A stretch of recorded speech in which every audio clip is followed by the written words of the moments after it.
ফিলিস্তিনের গাজা উপত্যকায় হামলা তীব্রতা বাড়িয়েছে ইসরায়েল।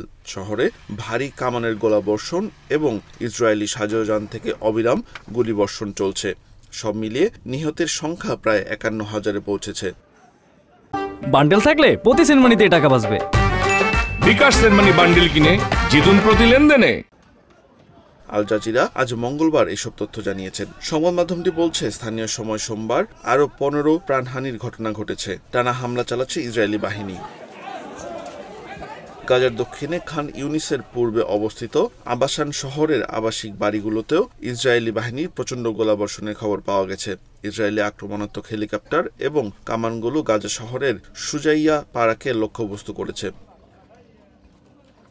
স্থানীয়রা জানিয়েছে, ইসরায়েলি বাহিনী দক্ষিণাঞ্চলীয় রাফা শহরে একটি আবাসিক ব্লক ভেঙে ফেলার সময় একটি বিশাল বিস্ফোরণ ঘটে। উত্তর গাজার বেইত লাহিয়া এলাকায় আশ্রয়কেন্দ্রে ইসরায়েলি হামলায় ২ জন নিহত হয়েছেন। স্থানীয় ফিলিস্তিন মিডিয়া নিহতদের নাম মাহমুদ ও হাইথাম হামদান বলে শনাক্ত করেছে। গাজা শহরের জালা স্ট্রিটের একটি বাড়িতে ইসরায়েলি ড্রোন হামলায় কমপক্ষে ১ জন নিহত হয়েছেন।